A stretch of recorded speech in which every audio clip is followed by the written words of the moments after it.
qu'est-ce que l'entrepreneuriat à mes yeux, quoi. Premièrement, je suis issu d'une famille d'entrepreneurs. Mon père était entrepreneur. Vraiment dans le sens du terme, il était maçon carreleur en fait. Et en 87, il s'est mis à son compte. Moi j'avais 9 ans. Et mon père est quelqu'un qui a travaillé physiquement. Il s'est détruit au travail en fait. Mais le peu de fois on a pu en parler, pas que c'était pas faisable, mais ça passait pas. Il y a des choses, tout le monde le sait, tout le monde connaît cette situation, on peut parler avec ses parents, il y a des choses dont on ne parle pas. Et je me rappelle avoir posé une ou deux fois la question à mon père, mais pourquoi tu fais ça? Pourquoi tu te tues au travail, quoi? Et mon père m'a toujours dit, tout simplement dans sa manière d'être, je le fais parce que je le fais pour moi. Imagine la puissance de cette phrase, je le fais parce que je le fais pour moi. En étant môme comme je l'étais à l'époque, j'ai pas trop compris ce qu'il voulait me dire par là en fait, si tu veux, quoi. Et aujourd'hui qu'il est plus là, c'est vrai que j'aimerais bien lui dire, mais je pense qu'il m'entend. Je sens son énergie de toute manière assez souvent, je travaille là-dessus aussi. C'est important pour moi de relier en fait ce lien malgré le fait qu'il ne soit plus personnellement avec son enveloppe corporelle qui soit plus là, hein, puisqu'il est décédé malheureusement. Il y a déjà maintenant 4 ans, en 2015. Hein. Mon père nous a quittés. Je t'embrasse papa. Et voilà, c'est quelqu'un qui était vraiment l'entrepreneur en lui-même. Mon père n'a jamais fait de publicité. Au départ, si un petit peu. Pas publicité à l'époque, c'était pas comme aujourd'hui hein, pour les petits jeunes qui me regardent. Il n'y avait pas de Facebook où on mettait des Facebook Ads et ce genre de choses. Hein. On était dans l'annuaire jaune, et pas jaune comme on appelait ça à l'époque. Ensuite, il a peut-être fait un petit peu sur Minitel. Pour les jeunes qui ne savent pas non plus ce que c'est que les Minitel, allez faire un tour sur Internet, allez googler, mettre sur Google ce que c'est qu'un Minitel, vous allez voir. Ça, c'est l'arrière-grand-père en fait de ce que vous avez sur votre smartphone ou l'arrière-grand-père d'Internet en fait, quoi. N'ayant pas fait de publicité, mon père était quand même apte à avoir régulièrement des clients. Sa méthode numéro 1, c'était le bouche à oreille. Il livrait tout, il donnait tout son possible dans ce qu'il faisait. Et il le faisait pour lui. Alors maintenant la question c'est, est-ce qu'il faisait les choses bien parce qu'il le faisait pour lui, ou alors il faisait les choses bien pour pouvoir le faire pour lui, tu vois. Question bizarre, mais comme tu sais j'improvise et je philosophe un petit peu sur les thèmes et sur ce que je dis. Et, honnêtement, hein, donc je pense à haute voix, comme on pourrait le dire autrement, voilà. Et je pense que mon père a fait les choses parce qu'il le faisait pour lui, quoi. Il a fait toujours d'une bonne manière et de manière... il est en adéquation avec soi-même dans ce qu'il faisait. Mon père, pour moi, c'est un artiste. Et je vois dans l'entrepreneuriat, en fait, des artistes. Je me dis moi-même artiste. Je l'ai été pendant des années, parce que je faisais vraiment... J'avais mon côté artistique vraiment au devant de la scène. Parce que j'étais moi-même sur scène en tant que musicien, donc rappeur. J'ai fait du son aussi, mais c'est aussi de l'artiste, de l'art. Parce que quand tu fais du son, bah évidemment, il faut faire de la composition. Je faisais du sampling au départ aussi, mais j'ai après, alors que je ne savais même pas jouer à l'instrument. Mais j'ai un certain don au niveau de... J'ai une bonne écoute. Et par rapport à ça, donc j'étais capable d'être dans mon art. Je l'ai fait en tant qu'entrepreneur, hein. J'ai commencé en 2000. Ma première déclaration d'activité entrepreneuriale, c'était en 2000. Et pour revenir à mon père et à sa signification, parce que je pense que moi, quand je vois l'entrepreneuriat, je pense à mon père directement. Même si j'ai 20 balais dans les pattes dans l'entrepreneuriat pratiquement, ça va être ça en milieu 2020, non fin 2020 en fait. Ça fera 20 ans que j'ai eu ma première activité dans l'entrepreneuriat, mais l'entrepreneuriat pour moi c'est avant tout le fait de faire les choses pour soi. À son nom, c'est pas seulement de travailler pour sa poire, mais surtout de donner quelque chose à autrui, mais de faire tout ça pour soi, pour être en adéquation avec soi-même. Je reviens sur les 3 éléments qui ont une importance énorme dans notre vie. C'est ce que tu es, numéro 1, ce que tu fais, numéro 2, et c'est ce que tu as. N'essaie pas d'être ce que tu fais, mais fais ce que tu es. En faisant ce que tu es, tu auras. Tu vois l'adéquation entre ces 3 éléments, ces keywords comme on dit en anglais? Être, faire, avoir. Fais ce que tu es pour avoir en fait. Tu vois, je viens d'improviser, mais c'est une belle phrase. Fais ce que tu es pour avoir. Et mon père, c'est ce qu'il a toujours fait. Fais ce que tu es pour avoir. Mon père avait fait des études dans le bâtiment pour devenir tailleur de pierre. Il aurait pu travailler comme compagnon du devoir, en fait. C'est une chose qui existe encore, je pense. J'ai même un ami qui je fais un petit coucou, qui était actif, ou qui est toujours actif dans ce domaine-là. Le DAMS, s'il regarde cette vidéo, il va s'en reconnaître. Et ces gens-là, ce sont les artistes qui font des choses qui sont vues comme des choses standards, mais qui amènent le truc à un certain sommet. Moi, j'appelle ça de l'art. Le fait de pratiquer l'artisanat à un certain niveau, c'est génial, je trouve. C'est magnifique. J'essaie de cacher le micro du vent, parce il y a du vent ici. Et mon père est un artiste, et je me vois en tant qu'artiste dans ce que je fais. Les artisans, les entrepreneurs, que ce soit dans les nouvelles technologies, les business en ligne, ce sont des artistes. On est tous des artistes. Ce qui est important en étant un artiste, c'est de laisser place à sa créativité. Prenons Dali. Dali, il avait Dalida. C'était Dalida, sa muse. Je ne sais plus. J'avais la chance d'être petit, alors qu'on n'avait pas beaucoup d'argent, d'aller passer quelques vacances à Rosas, c'est en Espagne, c'est près de Barcelone. Et au-dessus de Rosas, on a Cadaqués. Et Cadaqués, il y avait la maison de Dali. Et j'avais appris à l'époque, en étant môme, en fait, que Dali, il avait une muse, donc une personne qui l'inspirait. On parlait d'inspiration hier, dans une de mes vidéos. Et bien voilà, c'est un artiste qui se laisse inspirer par une belle femme. Les femmes ne sont pas pour rien sur cette terre. Et pour moi, ce sont des sources d'inspiration. Et je pense que moi, la mienne est une source d'inspiration. Mon fils est définitivement une source d'inspiration. Je le disais dans ma dernière vidéo, et pour être artiste, il faut laisser place à son art, il faut laisser place à sa créativité. Et le fait, pour moi, d'avoir appris de mon père ce que c'était que l'artisanat, ce que c'était que l'entrepreneuriat, le fait d'être à son compte, c'est une expression qu'on a très très souvent en France, on est à son compte. Eh bien j'ai appris en fait à comprendre ce que c'était que l'entrepreneuriat, travailler pour soi, et puis pourquoi je le fais, parce que je le fais pour moi-même, voilà. Et je le fais surtout pour mes clients, pour leur redonner quelque chose, leur livrer une œuvre en fait, voilà, c'est le mot que je cherchais. Et je pense qu'il n'y a rien de plus beau que l'art en fait.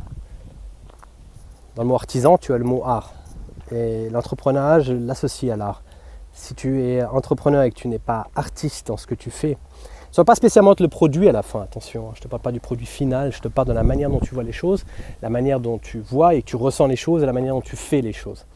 Ça, c'est la partie adéquation qui est importante. Et si tu es en adéquation avec toi-même et que tu y apportes une certaine créativité, ton inspiration, tu seras apte au bout d'un certain temps, je pense, à avoir une certaine réussite parce que les gens le ressentiront en fait. Il y aura une partie de toi dans ce que tu feras. Tu vois, c'est comme un bijoutier. Là, je passe un petit coucou à Maud, qui est une Maud Herbage, une personne que j'ai connue il y a quelques mois déjà. Et c'est une artiste, dans le sens du terme. Elle fait des choses magnifiques. Elle est bijoutière, elle fait des bijoux. Alors Maud ne m'en veut pas si je n'arrive pas je ne dis pas les choses correctement, mais pour moi, je te vois, tu es vraiment l'exemple par rapport à ce que je voulais dire. Et c'est pour ça que j'ai pensé directement à toi. Et par rapport à ça, pour moi, ça c'est un synonyme d'entrepreneuriat. C'est le fait de pouvoir vivre de sa passion, l'entrepreneuriat. Si tu fais une chose où tu n'as pas de passion, tu le fais juste parce que ça peut te rapporter de l'argent, c'est un business frugal, il y a ce terme qui arrive de plus en plus ces dernières années. Les gens frugalistes, les gens frugales qui sont à la recherche de business frugal, je ne sais pas. Je ne connais pas trop ce mot-là. Mais c'est des gens qui veulent faire quelque chose, faire grossir un business assez rapidement, revendre et se reposer, et se poser. Pour moi, ça, c'est pas de l'artisanat, c'est pas de l'entrepreneuriat. Pas de l'artisanat, mais de l'entrepreneuriat. Ça n'a rien à voir avec l'entrepreneuriat. Oui, on entreprend quelque chose, mais c'est du court terme. Et je pense pour faire une œuvre, il faut y aller à moyen et à long terme. J'adore les bagnoles. Ceux qui me connaissent un peu le savent, ceux ou celles, attention. Et dans les bagnoles, surtout les bagnoles de collection, j'ai un voisin qui en a pas mal, l'autre voisin en a encore beaucoup plus. C'est des gens qui ont pas mal d'argent et ils investissent dans les voitures de collection parce qu'ils adorent ça. pas parce que ça se vend très bien, et quand on doit investir, l'investissement c'est un domaine où il faut se poser la question, surtout aujourd'hui, dans quoi je pourrais investir.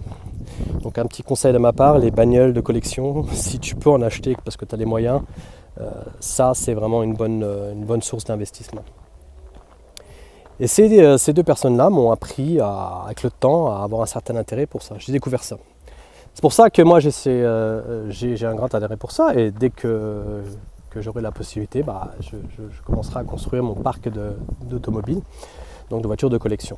Et les voitures de collection, ce que je veux dire par rapport à ça, tu vois, c'est le côté, le temps fait les choses.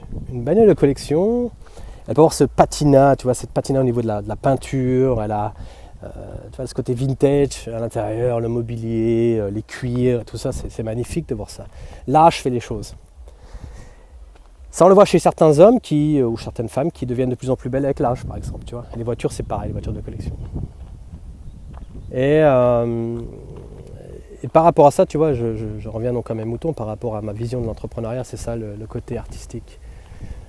Si on n'avait pas les moyens d'être créatif dans l'entrepreneuriat, je ne pense pas que je me serais intéressé pour ça.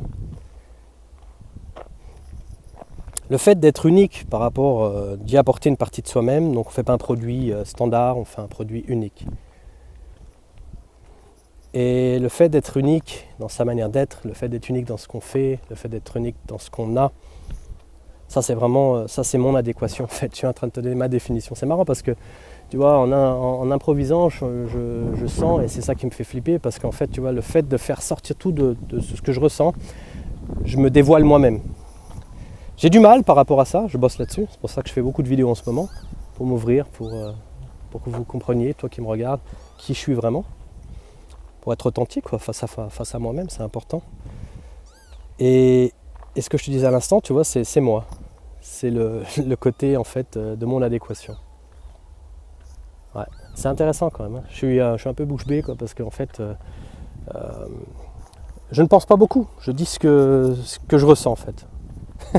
Sur l'entrepreneuriat et sur moi-même, et je pense que s'il n'y avait pas eu ce côté tu vois, de ce que c'est, de ce que je suis, de ce que je veux faire par rapport à ce que je suis, de ce que je veux avoir, je pense que voilà, j'aurais jamais fait de l'entrepreneuriat s'il n'y avait pas eu ce côté artistique quoi. J'ai fait de la musique pour ça aussi, hein. J'ai beaucoup d'amis qui font du graphe, tu vois, j'adore les hip-hop, j'ai toujours fait écouter du hip-hop et je revendique le hip-hop, j'écoute de tout, attention, je ne suis pas que hip-hop, concentré que là-dessus. Mais j'adore ce côté artistique, soit dans le graphe, dans le break. Un petit coucou à David, avec qui j'ai fait du break pendant quelques années. Et puis voilà, le graphe, le DJing, toutes ces cultures, ces 5 éléments en fait, hein, du hip-hop.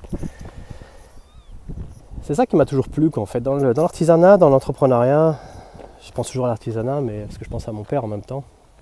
Mais l'entrepreneuriat, voilà, c'est ça là que je voulais te parler, c'est vraiment ce qui me fait flipper, c'est vraiment ce qui me fait kiffer en fait. C'est ma passion en fait, de pouvoir travailler pour ma poire, de pouvoir dire si ça va vers la gauche ou vers la droite. Si tu travailles pour quelqu'un en fait, c'est pas le cas. En fait, il y a des belles citations sur Facebook, je vais pas te raconter des citations, tout le monde le fait de toute manière, c'est pas. J'aime bien sortir du lot quoi. Et tu vois, il y a cette expression qui dit en fait que. Je sais même plus ce que je voulais dire en fait, tu vois. En fait, ce qui est sûr, tu vois, c'est que moi j'ai toujours voulu sortir du lot en fait, quoi. C'est pour ça que ça me faisait flipper il y a quelques minutes, quoi, parce qu'en fait, en étant môme, je voulais jamais avoir les mêmes choses, je voulais jamais être pareil que les autres. Je voulais toujours sortir du lot, être différent. Et je suis devenu différent. Et alors la question que je me suis souvent posée, est-ce que je suis devenu différent ou est-ce que j'étais déjà différent dès le départ et je m'en suis rendu compte qu'après. C'est très philosophique ce que je suis en train de te dire, mais puisque je pense à haute voix et je ressens à haute voix, donc ne sois pas surpris, mais c'est comme ça que je suis et c'est comme ça que je bosse ces derniers temps pour avoir une meilleure image de moi-même et puis surtout pour être en adéquation avec moi-même. C'est vraiment important de se poser les bonnes questions. Je pense à haute voix et je parle à haute voix avec moi-même, tu vois.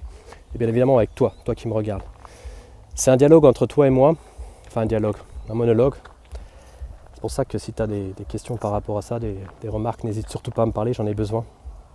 J'aime pas faire des monologues, mais c'est un travail que je suis en train de faire sur moi-même, c'est important. Et l'entrepreneuriat, c'est la voie que j'ai depuis pratiquement 20 ans, comme je te disais. Et c'est vraiment ce qui est kiffant dans l'entrepreneuriat. C'est le fait de partir de rien et de créer quelque chose. La création, c'est tout. Et tu imagines à la fin quand tu as trouvé quelque chose, tu vois, je pense que le summum, tu vois, ce serait par exemple de trouver un vaccin ou un traitement contre le cancer, contre le sida, contre ces grandes maladies, tu vois, toutes ces maladies comme la malaria, tout ça, des tas et des tas de gens qui meurent chaque jour à cause de ces maladies de merde. Et tu imagines si tu arrives à être le créateur d'un produit qui permet justement à ces gens de pouvoir survivre. Tu imagines comment tu te ressens à l'intérieur, comment tu as une certaine fierté personnelle, quoi. C'est ça qui est kiffant. Pas des grandes visions dans l'entrepreneuriat. C'est pas haut, c'est pas suffisamment haut, ça sert à rien, quoi. Je te parle depuis 16 minutes, tu vois, le temps passe. C'est impressionnant, mais la coulisse est vraiment géniale. Les coulisses, je sais pas si c'est la coulisse, mais les coulisses, c'est génial ici. Je suis toujours chez mes beaux-parents. Et j'en profite, quoi, pour te dire ce que j'ai sur le cœur, ce que je ressens. Et là, c'est le thème de l'entrepreneur.